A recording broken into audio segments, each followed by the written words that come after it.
दोस्तों नमस्कार, आप सभी का स्वागत है आपके अपनी YouTube channel RNS education news में। दोस्तों इस वीडियो में बात करने वाले हैं यूटीबी आधारित भर्तियों के एक अपडेट के बारे में। चिकित्सा विभाग निदेशालय ने एक आदेश जारी किया है और उस आदेश के तहत एक निर्णय किया गया है और सर्कुलर जारी किया गया है। उसमें बताया गया है कि जो यूटीबी आधारित जो भर्तियां की जा रही हैं उसमें प्रायोरिटी दी जानी चाहिए। किसको दी जाएगी प्रायोरिटी, प्राथमिकता, तो वो यहाँ पर आप लोगों को मैं बता देता हूँ।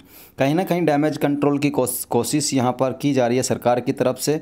और ये यहाँ पर देखिए आदेश क्रमांक, देखिए यहाँ पर दोस्तों 20/22 जयपुर दिनांक 12/5/2022 चिकित्सकों, नर्सिंग कर्मियों, पैरामेडिकल स्टाफ और फार्मासिस्ट के रिक्त पदों को आवश्यक अस्थायी आधार यूटीबी पर भरने के संबंध में तो ये लेटर जारी किया गया है। यानी कि जो पैरामेडिकल की, एमओ की और जो नर्सिंग स्टाफ की वैकेंसीज निकल रही हैं उनके बारे में। और ये लेटर है 12 मई को जारी किया गया, यानी कि बीते कल को नर्सेज डे के अवसर पर। और इसमें ये जो लेटर है निदेशालय चिकित्सा विभाग की तरफ से जारी किया है और इसमें समस्त जिला कलेक्टर्स को ये लेटर जारी किया है। और इसमें बताया गया है कि जो यूटीबी आधार पर जो भर्तियां की जा रही हैं उनके संबंध में। और इसमें बताया गया है कि उपरोक्त विषयांतर्गत लेख है, यानी कि पूरी की पूरी कहानी अगर मैं बताऊं आप लोगों को तो इसमें बताया कि हमने जो 5/4/2022 और 27/4/2022 के द्वारा आमजन को समुचित, सहज और सुलभ चिकित्सा सुविधाएं उपलब्ध कराने के परिप्रेक्ष्य में आपके ज़िले में उपलब्ध चिकित्सकों, नर्सिंग, पैरामेडिकल स्टाफ और फार्मासिस्ट के रिक्त पदों की सीमा तक आवश्यकता के अनुसार वित्तीय वर्ष 2022-23 अथवा रिक्त पदों पर नियमित कार्मिक उपलब्ध होने तक जो भी हो पहले तक ये भरे जाने की स्वीकृति प्रदान की गई थी। अब इसमें बताया गया है, मेन बात तो ये है यहाँ पर, उक्त के अनुक्रम में यह व्यादिष्ट किया जाता है इस विभाग के पूर्व पत्र दिनांक 27/4/2021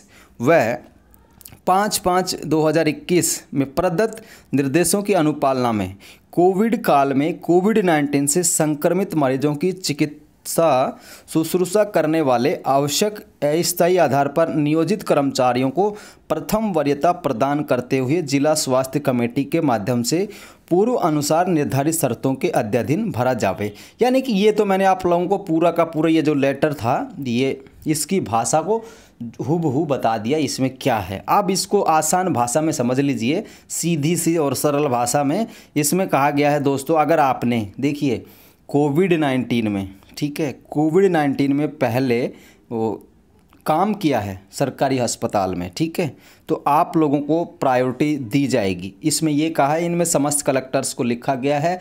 अगर किसी के पास अनुभव है, यानी कि जैसे CHA को आप लोग ले लीजिए, CHA अभ्यर्थियों ने कोविड काल में काम किया तो कि जिस भी ज़िले से भर्ती निकल रही है यूटीबी की, चाहे फार्मासिस्ट की निकल रही हो, चाहे डॉक्टर की निकल रही हो, चाहे पैरामेडिकल स्टाफ की निकल रही हो, चाहे ANM GNM सब की निकल रही हो, तो उसमें क्या कहा गया कि जिन्होंने कोविड-19 में काम किया है ना उनको प्रायोरिटी दी जाए, प्राथमिकता उनको दी जाए, ठीक है, ये कहा गया है। तो संभवतः अब जो भी ज़िले भर्तियां करेंगे वो यही चीज़ देखेंगे सबसे पहले कि अगर किसी ने कोविड-19 में, कोविड काल में काम किया है तो उनको सबसे पहले, यानी कि जो फ्रेशर थे एक तरीके से, जो जिन्होंने कहीं भी काम नहीं किया और यूटीबी का फॉर्म भरे थे, उनके लिए दिक्कत है, ये हो जाएगी। ये इसमें क्या है कि अब जो काम कर चुके हैं, मान लीजिए किसी ज़िले ने 8 महीने करके हटा दिया था, आप लोगों ने देखा होगा, किसी ने 9 महीने, CHA को 8-9 महीनों में हटा दिया था, तो अभी इन्होंने कहा है कि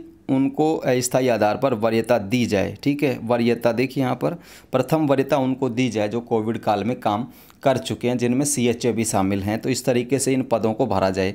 तो इसमें सभी आ जाते हैं, doctor, paramedical staff, nursing staff, pharmacist, सभी को प्रायोरिटी दी जाए जिन्होंने कोविड काल में काम किया था। ये लेटर है 12 मई का। लेटर आप लोगों को पोस्ट कर दूंगा मैं दोस्तों टेलीग्राम पे, इंस्टाग्राम पे, ठीक है।